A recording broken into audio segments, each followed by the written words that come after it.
ChatGPT, DALL-E, Midjourney, Stable Diffusion. Qu'est-ce que ces IA ont tous en commun? Outre être beaucoup trop coûteux à créer et très compliqué à comprendre sauf si vous vous abonnez à ma chaîne, ce sont tous des IA que les gens ordinaires comme vous et moi peuvent utiliser pour générer des résultats incroyables. Ou même pour créer des produits ou des entreprises complètes et faire de l'argent. Savoir écrire, c'est à peu près la seule compétence que vous avez besoin pour maîtriser ces nouveaux systèmes d'intelligence artificielle hyper puissants.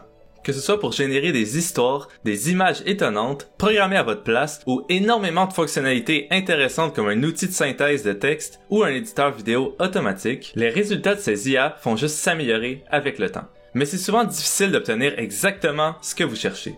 Bien que ça ne fasse que s'améliorer, la meilleure façon de tirer parti du potentiel de ces IA est d'être un meilleur ingénieur de prompt. Mais qu'est-ce qu'un ingénieur de prompt? De plus, de quoi est-ce que je parle depuis le début de la vidéo, appelée prompt, et comment peut-on apprendre cette compétence et s'améliorer? Eh bien, ça tombe bien que vous vous demandez ça, puisque c'est exactement ce qu'on va voir à l'instant. Le prompting, c'est la façon dont les humains peuvent parler aux IA. C'est une façon de dire à l'IA ce qu'on veut et comment on le veut, généralement avec des mots écrits. Mais ça peut être n'importe quoi. Ça peut être un mémo audio, une image, etc. Tout ce qui peut nous aider à clarifier notre point. Par exemple, vous souhaiteriez peut-être générer une image d'un chat sur une planche de skate. Que feriez-vous? Vous feriez la même chose qu'avec un artiste que vous engageriez. Essayez de décrire ce que vous voulez avec les meilleurs mots possibles ou même quelques croquis si vous pouvez dessiner. C'est la même chose avec les IA les plus puissantes d'aujourd'hui.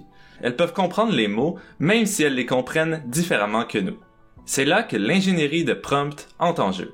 L'ingénierie de prompt consiste à trouver l'invite de texte qui obtient les meilleurs résultats possibles de l'IA, ce qui n'est pas nécessairement intuitif pour nous. Un ingénieur de prompt traduira votre idée en mots compréhensibles par l'IA. C'est un traducteur entre le langage humain et le langage IA. Vous pouvez voir l'ingénierie de prompt comme la même chose qu'un expert avec Google. Beaucoup de gens sont embauchés parce qu'ils savent très bien utiliser Google et obtenir des réponses à leurs questions, surtout les programmeurs. Contrairement à mon père, par exemple, qui peut avoir du mal à trouver ce qu'il veut en ligne. On est bon avec Google parce qu'on sait ce que le champ de recherche de Google s'attend à recevoir et quels mots-clés sont bons ou non à force de l'utiliser, contrairement à mon père. Il tape ses questions comme s'il parlait à un autre être humain, ce que la machine ne peut pas nécessairement comprendre.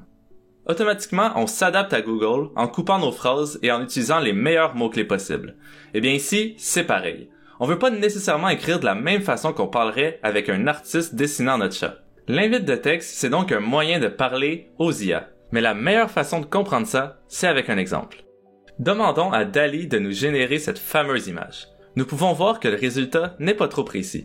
Cependant, on peut encore l'adapter à l'IA, par exemple, avec le simple ajout de « avec de la fourrure blanche ». Et ce sera déjà beaucoup plus précis. On peut aussi simplement ajouter dans le style d'un dessin animé et on obtiendra encore une nouvelle image. L'invite d'image est assez simple. Nous pouvons utiliser des mots pour décrire une image à un modèle texte-image comme DALL-E ici ou Midjourney et voir ce que l'IA crée. Ensuite, on itère en ajoutant des mots-clés et en enlevant d'autres.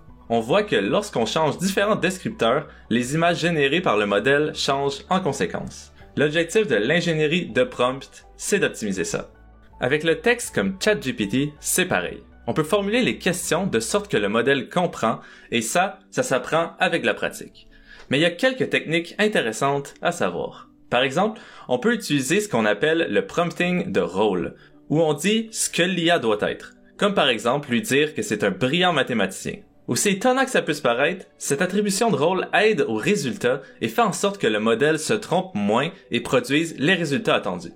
On peut faire la même chose en lui disant d'écrire dans un certain style, ajouter des blagues, écrire de façon décontractée avec quelques fautes, etc. Tout pour berner le lecteur qu'il ne s'agit pas d'une IA, en fait. C'est extrêmement puissant.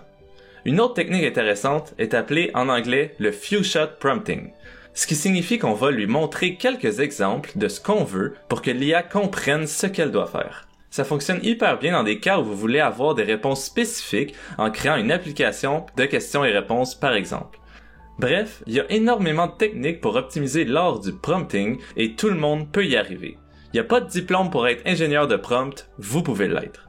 C'est important d'apprendre cette nouvelle compétence car ces IA ne feront que devenir plus disponibles et plus puissants. Ils sont déjà extrêmement utiles pour beaucoup de tâches, principalement reliées à des gains de productivité et de temps. J'utilise moi-même ChatGPT pour plusieurs tâches, comme générer des idées de titres de vidéos, faire des résumés de mes articles ou encore même reformuler certains passages dans mes textes. Au fait, j'aimerais bien savoir quelle est votre utilité principale de ChatGPT. Ce serait cool de se partager tout ça ensemble dans les commentaires. Si vous souhaitez en apprendre davantage au sujet du prompting, mon ami Sander a construit un cours en ligne gratuit appelé Learn Prompting, qui est également en traduction vers le français. Vous pourrez en apprendre beaucoup sur les bonnes pratiques de prompting et d'autres trucs et astuces d'experts spécifiquement orientés vers le modèle de votre choix, que ce soit ChatGPT, Midjourney ou un autre. Oh, et n'hésitez pas à contribuer. Sander est toujours à la recherche de traducteurs pour le cours qui est en constante évolution. Merci d'avoir regardé la vidéo jusqu'au bout. Si vous êtes encore ici, je vous invite à vous abonner à la chaîne pour en apprendre davantage sur l'IA et partager la vidéo avec vos amis. Avec ce qu'on a vu depuis 2020, tentons maintenant de partager nos connaissances et pas nos germes.